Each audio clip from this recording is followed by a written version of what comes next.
First stock market invest பண்ற வர எல்லாருக்கும் ஒரு கன்ஃபியூஷன் இருக்கும். இடிஎஃப்ல இன்வெஸ்ட் பண்ணலாமா இல்ல மியூச்சுவல் ஃபண்ட்ல இன்வெஸ்ட் பண்ணலாமா? சில பேர் என்ன சொல்லுவாங்க, இடிஎஃப் தான் பெஸ்ட், சார்ஜஸ் எல்லாம் கம்மின்னு சொல்லுவாங்க. இன்னும் சில பேர் என்ன சொல்லுவாங்கன்னா மியூச்சுவல் ஃபண்ட் தான் பெஸ்ட், இதெல்லாம் எஸ்ஐபி ஆப்ஷன் இருக்குன்னு. உண்மையிலே எதுதான் பெஸ்ட்? அதை பத்தி இந்த வீடியோல டீடைலா டிஸ்கஸ் பண்ணலாம். வணக்கம் நண்பர்களே, நான் ராஜ்குமார் பாரதி. இந்த சேனல் ராஜ்குமார் பாரதி டிகோட். இந்த ஸ்டாக் மார்க்கெட்ல இன்வெஸ்ட் பண்ண வர எல்லாருமே ஃபர்ஸ்ட் வந்து அவங்களுக்குள்ளே ஒரு கொஸ்டின் கேட்டுக்கணும். நான் ஏன் ஸ்டாக் மார்க்கெட்ல இன்வெஸ்ட் பண்ண போறேன்? ஏன் பேங்க்ல இருக்க சேவிங்ஸ் அக்கௌண்ட்ல என்னோட காசை வைக்கலாமே, அதுலயே எனக்கு இன்ட்ரெஸ்ட் வருமே, அதை விட்டுட்டு நான் ஏன் வந்து இந்த மாதிரி ஸ்டாக் மார்க்கெட்டுக்குள்ள வரணும்? இந்த கொஸ்டின் பாத்தீங்கன்னா இன்வெஸ்ட் பண்ணவரை எல்லாருமே ஃபர்ஸ்ட் அவங்க கேட்க வேண்டிய ஒரு கொஸ்டின். அந்த கொஸ்டினுக்கு அவங்களுக்கு ஃபர்ஸ்ட் ஆன்சர் கிடைச்சா மட்டும்தான் அவங்களால கன்விக்ஷனோட ஸ்டாக் மார்க்கெட்டுக்குள்ள இன்வெஸ்ட் பண்ண முடியும். இப்ப எக்ஸாம்பிள், நான் இந்தியாவில இருக்க ஏதோ ஒரு பேங்க்ல பாத்தீங்கன்னா என்னோட காசை நான் டெபாசிட் பண்ணி வைக்கிறேன். நான் டெபாசிட் பண்ண வச்ச காசுக்கு எனக்கு மந்த்லி ஆச்சுன்னா 5 to 6% இன்ட்ரெஸ்ட் கொடுப்பாங்க.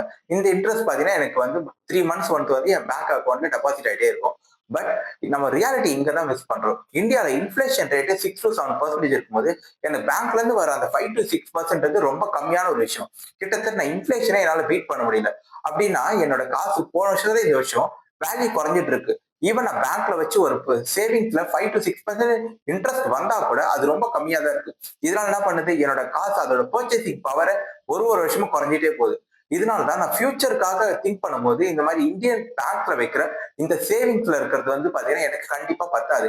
அதனாலதான் நான் என்ன பண்றேன், இந்த 6 to 7% மேல எங்கெங்கெல்லாம் எனக்கு வந்து ஒரு இன்கம் வருமோ அதை தேடி நான் போறேன். அந்த 5 to 6% இன்ஃபிளேஷன் பீட் பண்றதுக்காக தான் மக்கள் பாத்தீங்கன்னா ஸ்டாக் மார்க்கெட்ல இருக்க இடிஎஃப்ஸ்லயோ மியூச்சுவல் ஃபண்ட்ஸ்லயோ இல்ல டைரக்ட் ஸ்டாக்ஸ்லயோ வாங்குறாங்க. அது மட்டும் இல்லாம இந்த கார்பரேட் பாண்ட், ஏன்னா இது எல்லாமே பாத்தீங்கன்னா இந்த 5 to 6% விட அதிகமான ரிட்டர்ன்ஸ் கொடுக்கறதுனாலதான் மக்கள் பாத்தீங்கன்னா இதுல போயிட்டு இன்வெஸ்ட் பண்றாங்க. ஃபர்ஸ்ட் மியூச்சுவல் ஃபண்ட் என்னன்னு பார்க்கலாம். மியூச்சுவல் ஃபண்ட்ஸ் என்ன பாத்தீங்கன்னா இன்வெஸ்டர்ஸ் அவங்க மணியை எல்லாத்தையும் ஒரு ஃபண்ட் மேனேஜர் கிட்ட கொடுப்பாங்க. அந்த ஃபண்ட் மேனேஜர் அந்த ஃபண்ட் எல்லாத்தையும் டைவர்சிஃபை பண்ணிட்டு இன்வெஸ்ட் பண்ணுவார்.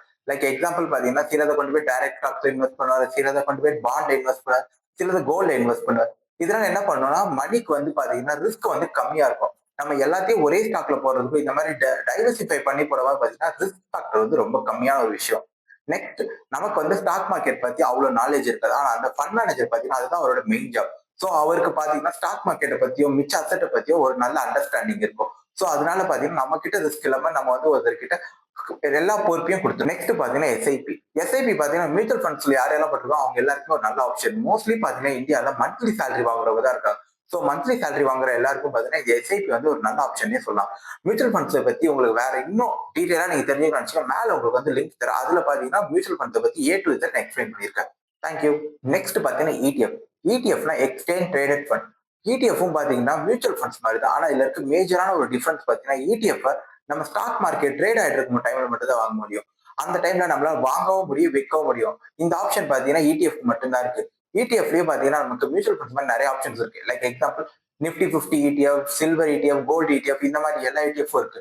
இந்த இடிஎஃப் நம்ம எல்லாமே எதை பேஸ் பண்ணி பாத்தீங்கன்னா சப்ளை அண்ட் டிமாண்ட் பொறுத்து தான் இதோட ரேட் வந்து பிக்ஸ்டா இருக்கும். மியூச்சுவல் ஃபண்ட் அண்ட் இடிஎஃப் இது இருக்க மேஜர் டிஃபரன்ஸ் பாத்தீங்கன்னா இடிஎஃப் வந்து நான் ஒரு டிமேட் அக்கௌண்ட் இருந்தா தான் வாங்க முடியும். லைக் எக்ஸாம்பிள் க்ரோலியோ இல்லைன்னா ஐஎன்டி மணிலோ ஏதோ ஒரு ஆப்ல எனக்கு ஒரு டிமேட் அக்கௌண்ட் இருக்கணும். இருந்தா மட்டும் தான் என்னால வந்து இடிஎஃப் வாங்க முடியும். செகண்ட் பாத்தீங்கன்னா மியூச்சுவல் ஃபண்ட் வந்து என்னால இன்வெஸ்ட்மெண்ட் ஆப்லயே வாங்க முடியும். லைக் பேடிஎம், ஈவன் போன்பேல கூட நான் வாங்கலாம். இடிஎஃப் ஸ்டாக் மார்க்கெட்ல ரியல் டைம்ல ட்ரேட் ஆயிட்டு இருக்க ஒரு விஷயம். அதனால பாத்தீங்கன்னா ஸ்டாக் மார்க்கெட் சப்ளை டிமாண்ட் பொறுத்து தான் பாத்தீங்கன்னா இடிஎஃப் ட்ரேடிங் வேல்யூ வந்து பிளக்சுவேட் ஆயிட்டு இருக்கும். அதனாலதான் இடிஎஃப் வந்து பாத்தீங்கன்னா நம்மள ஒரு நாளைக்கு எத்தனை ரேட்ல வேணா ட்ரேட் ஆகும். லோவர் பாயிண்ட்லயும் இருக்கும், இன்னைக்கு அதோட ஹையர் வேல்யூலயும் ட்ரேட் ஆகும். ஸோ நம்ம லோவர் பாயிண்ட்ல வாங்கும்போது பாத்தீங்கன்னா நமக்கு ப்ராஃபிட்ஸ் வந்து அதிகமா இருக்க சான்சஸ் இருக்கு. ஆனா மியூச்சுவல் ஃபண்ட்ல இந்த மாதிரி நம்மளால லோ பாயிண்ட்ல வாங்க முடியாது. பிகாஸ் மியூச்சுவல் ஃபண்ட்ஸ் பொறுத்த வரைக்கும் அன்னைக்கு டேவோட க்ளோசிங் பாயிண்ட்ல என்ன வேல்யூ இருக்கோ அதை பொறுத்து தான் மியூச்சுவல் ஃபண்ட்ஸ்க்கு அன்னைக்கு நைட் வந்து பாத்தீங்கன்னா வேல்யூ வந்து பிக்ஸ்ட் ஆகும். இந்த எக்ஸ்பென்ஸ் ரேஷன் என்னன்னு பாத்தீங்கன்னா ஃபண்டை மேனேஜ் பண்றதுக்கான சார்ஜ் தான் இந்த எக்ஸ்பென்ஸ் ரேஷியோ. எப்போதுமே பாத்தீங்கன்னா மியூச்சுவல் ஃபண்ட்ஸ் தான் இந்த சார்ஜ் வந்து பாத்தீங்கன்னா ரொம்ப அதிகமா இருக்கும். இடிஎஃப் வந்து இதுல வந்து பாத்தீங்கன்னா ரொம்ப சீப்பரான வேல்யூ இருக்கும். மியூச்சுவல் ஃபண்ட்ஸ் நான் சேல் பண்ண என் அக்கௌண்ட்டுக்கு காசு கிரெடிட் ஆகுது பாத்தீங்கன்னா 2 ல இருந்து 3 நாள் வரைக்கும் ஆகும். ஆனா இடிஎஃப் பாத்தீங்கன்னா நான் மார்க்கெட் ஸ்டோர் ஓப்பனா இருக்கும்போது மட்டும்தான் பை பண்றதோ சேல் பண்றதோ பண்ண முடியும். அதனால பாத்தீங்கன்னா எனக்கு மார்க்கெட் ட்ரேட் ஆயிட்டு இருக்கும் போது என்னால இமீடியட்டா அதை சேல் பண்ண முடியும். நெக்ஸ்ட் டிஃபரன்ஸ் பாத்தீங்கன்னா மியூச்சுவல் ஃபண்ட்ஸ்க்கு என்னால எஸ்ஐபி வந்து போட முடியும். ஆனா இதுவே பாத்தீங்கன்னா இடிஎஃப் பாத்தீங்கன்னா என்னால டைரக்டா வந்து என்னால ஒரு எஸ்ஐபி பண்ண முடியாது. நான் வந்து மேனுவலா தான் போயிட்டு ஒரு டைமும் பர்ச்சேஸ் பண்ணணும் இந்த இடிஎஃப்ல. இங்க நம்ம ஒரு ரியல் லைஃப் எக்ஸாம்பிள் பார்க்கலாம். நான் மந்த்லி 5000 rupees வந்து மியூச்சுவல் ஃபண்ட்ஸ்ல எஸ்ஐபியா போட்டே வரேன். அதே மாதிரி ஒரு 5000 rupees நிப்டி 50 இண்டெக்ஸ் இடிஎஃப்ல வந்து நான் இன்வெஸ்ட் பண்ணிட்டே வரேன். இதே மாதிரி நான் 20 இயர்ஸ் பண்ணிட்டு வரேன். இந்த மியூச்சுவல் ஃபண்ட்ஸ்க்கான எக்ஸ்பென்ஸ் ரேஷியோ பார்த்தீங்கன்னா 1%. அதே மாதிரி இடிஎஃப்க்கான எக்ஸ்பென்ஸ் ரேஷியோ பார்த்தீங்கன்னா 0.25%.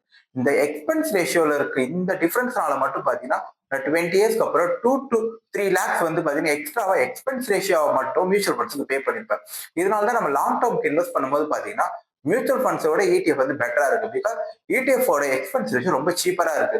ஸோ இந்த சீப்பரா இருக்கிறதுல பாத்தீங்கன்னா நமக்கு அது 2 to 3 lakhs வந்து நம்மளால சேவ் பண்ண முடியும். இதனால தான் பாத்தீங்கன்னா லாங் டேர்ம் இன்வெஸ்ட் பண்றவங்க வந்து ETF வந்து பெட்டரான ஒரு பொசிஷன் எடுத்து வேல்யூ வந்து இன்வெஸ்ட் பண்ணிட்டு வராங்க. மியூச்சுவல் ஃபண்ட்ஸ்ல இன்வெஸ்ட் பண்ணும்போது எனக்கு சைக்கலாஜிக்கலா ஒரு அட்வான்டேஜ். அது என்னன்னு பாத்தீங்கன்னா, இப்போ நான் ஒரு வித்ட்ரா பண்ணும் அப்படின்னு நினைச்சா கூட எனக்கு 2 to 3 டேஸ்க்கு அப்புறம் தான் என்னோட அக்கௌண்ட்டுக்கு கேஷ் வந்து கிரெடிட் ஆகும். ஆனா நான் ETF வித்ட்ரா பண்ணும்போது பாத்தீங்கன்னா எனக்கு இப்பவே பாத்தீங்கன்னா செல் பண்ணிட முடியும். செல் பண்ண உடனே என்னோட டிமேட் அக்கௌண்ட் காசு வந்துடும். நான் 24 ஹவர்ஸ்க்குள்ள பாத்தீங்கன்னா என்னால வித்ட்ரா பண்ணிடுவேன். இதனால என்ன ஆகும்னு பாத்தீங்கன்னா மார்க்கெட் ஃபிளக்சுவேஷன் பார்த்து நான் பயந்துட்டு உடனே பாத்தீங்கன்னா எல்லாத்தையும் வித்ட்ரா பண்ண சான்ஸ் இருக்கு. ஸோ இதனால என்ன ஆகும், என்னோட காம்பவுண்டிங் பவர் வந்து அஃபெக்ட் ஆகும். பட் இதுவே நான் மியூச்சுவல் ஃபண்ட்ஸ்ல இருக்கும்போது என்னால ஈஸியா வித்ட்ரா பண்ண முடியும் வந்து. அதனால நான் என்ன பண்ணுவேன், வெயிட் பண்ணுவேன். இதுவே நான் இமீடியட்டா வித்ட்ரா பண்ற ஆப்ஷன் இருந்துச்சுன்னா நான் பேனிக் ஆகிட்டு எல்லாத்தையும் வித்ட்ரா பண்ணிட்டு போயிடுவேன்.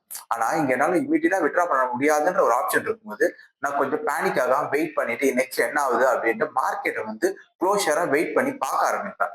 இதுவே எனக்கு இமீடியட்டா நான் வித்ட்ரா பண்ண அக்கௌண்ட் காசு வரும்னு தெரிஞ்சிச்சுன்னா நான் ஒரு சின்ன சின்ன ஒரு செலவு வந்தா கூட என்ன பண்ணுவேன், மியூச்சுவல் ஃபண்ட்ஸ்ல இருந்து ஒரு சின்ன பார்ட்டை வந்து நான் வித்ட்ரா பண்ணி எடுக்க ஆரம்பிச்சுட்டே இருப்பேன். இதனால என்ன ஆகும்னு பாத்தீங்கன்னா லாங் டேர்ம் இன்வெஸ்ட்மெண்ட் பாத்தீங்கன்னா ரொம்ப அஃபெக்ட் ஆகும். அது மட்டும் இல்லாம பாத்தீங்கன்னா என்னுடைய காம்பவுண்டிங் பவர் ரொம்ப அஃபெக்ட் ஆகும். இதனால நான் எக்ஸ்பெக்ட் பண்ண பெனிஃபிட் பாத்தீங்கன்னா எனக்கு ஃபியூச்சர்ல இருக்காது. ஸோ மியூச்சுவல் ஃபண்ட்ஸ்ல வந்து இந்த சைக்காலஜிக்கலான ஒரு அட்வான்டேஜ் இருக்கு. பட் இது வந்து பாத்தீங்கன்னா ETF இருக்காது. ETF யாருக்கெல்லாம் பெட்டரான ஒரு ஆப்ஷன் பாத்தீங்கன்னா லாங் டேர்மா இன்வெஸ்ட் பண்றவங்களுக்கு அது ஒரு பெட்டரான ஆப்ஷன். அதே மாதிரி லோ காஸ்ட், அதாவது இந்த எக்ஸ்பென்ஸ் ரேஷியோ இதெல்லாம் பார்த்து இன்வெஸ்ட் பண்றவங்க இதுல ETF பாத்தீங்கன்னா கம்மியா இருக்கும். ஸோ அவங்களுக்கு ஒரு அட்வான்டேஜ். தேர்ட் பாத்தீங்கன்னா ஸ்டாக் மார்க்கெட்டை பத்தி ஆல்ரெடி அவங்களுக்கு ஒரு பெட்டரான ஒரு அண்டர்ஸ்டாண்டிங் இருக்கும். அவங்களுக்குலாம் ETF பாத்தீங்கன்னா ஒரு பெட்டரான ஒரு ஆப்ஷன். அதே மாதிரி இந்த இண்டெக்ஸ் ஃபண்டை பார்த்து இன்வெஸ்ட் பண்றவங்களுக்கு இது ஒரு நல்ல ஒரு ஆப்ஷன். இண்டெக்ஸ் ஃபண்ட் என்ன நான் சொல்றேன்னு பாத்தீங்கன்னா நிப்டி 50 ஆகட்டும், இல்லாட்டி மிட் கேப் 150 ஆகட்டும், இல்லாட்டா ஸ்மால் கேப் 250 ஆகட்டும், இந்த மாதிரி ஃபண்ட்ஸ்ல இன்வெஸ்ட் பண்றவங்களுக்கு பாத்தீங்கன்னா ETF வந்து ஒரு பெட்டரான ஆப்ஷன். மியூச்சுவல் ஃபண்ட்ஸ் யாருக்கு பெட்டர்னு பாத்தீங்கன்னா ஸ்டாக் மார்க்கெட்டை பத்தி ஐடியாவே இல்லாம இப்பதான் புதுசா ஒருத்தவங்க இன்வெஸ்ட் பண்ண வந்திருக்காங்க. அவங்களுக்கு எல்லாம் பாத்தீங்கன்னா மியூச்சுவல் ஃபண்ட் தான் ஒரு பெட்டரான ஆப்ஷன். இப்ப யார் யாரெல்லாம் மந்த்லி சேலரி வாங்கிட்டு மந்த்லி ஒரு 2000 3000 சேவ் பண்ண நினைக்கிறாங்களோ அவங்களுக்கு எல்லாம் மியூச்சுவல் ஃபண்ட்ஸ்ல இருக்க SIP மாதிரி ஆப்ஷன் தான் பாத்தீங்கன்னா அவங்களுக்கு பெட்டரான ஒரு ஆப்ஷன். ஸோ யார் யாரெல்லாம் பிகினர் ஆகிறாங்களோ அவங்களை பொறுத்த வரைக்கும் மியூச்சுவல் ஃபண்ட் தான் best option. Mutual fund ETF ரெண்டுத்துக்குமே பாத்தீங்கன்னா சில அட்வான்டேஜஸ் இருக்கு. மியூச்சுவல் ஃபண்ட் பாத்தீங்கன்னா பிகினர் லெவல்ல இருக்கவங்களுக்கு ரொம்ப யூஸ்ஃபுல்லான ஒரு விஷயம். பிகாஸ் அவங்களுக்கு ஃபண்டை பத்தி ரொம்ப அட்வான்ஸ் ஒரு ரிசர்ச் அவங்க பண்ணியிருக்க மாட்டாங்க. அதே மாதிரி ETF பாத்தீங்கன்னா நல்ல ஒரு எக்ஸ்பீரியன்ஸ் வந்தவங்களுக்கு பாத்தீங்கன்னா அது ரொம்ப யூஸ்ஃபுல்லான ஒரு விஷயம். ETFல நம்ம இன்வெஸ்ட் பண்ணோம்னா அதுக்கு ஸ்டாக்கோட ஃபண்டமெண்டல்ஸ் இதெல்லாம் நம்ம ரிசர்ச் பண்ணிட்டு பண்றது பெட்டரான ஒரு விஷயம். இப்போ நான் வந்து பிகினர் லெவல்ல இருக்கேன், ஆனா வந்து எனக்கு லாங் டேர்ம்ல நல்ல வெல்த் நான் கிரியேட் பண்ணிச்சா நிஃப்டி 50 இண்டெக்ஸ் ஃபண்டோ, நிஃப்டி 50 ETF இது பாத்தீங்கன்னா லாங் டேர்முக்கு ஒரு நல்ல ஆப்ஷன். இந்த வீடியோ உங்களுக்கு யூஸ்ஃபுல்லா இருந்தா லைக் பண்ணுங்க, கமெண்ட்ல உங்களுக்கு ஏதாவது டவுட் இருந்தா அதை கேளுங்க. அப்படியே இந்த சேனலை சப்ஸ்கிரைப் பண்ணுங்க. தேங்க்ஸ் நண்பர்களே.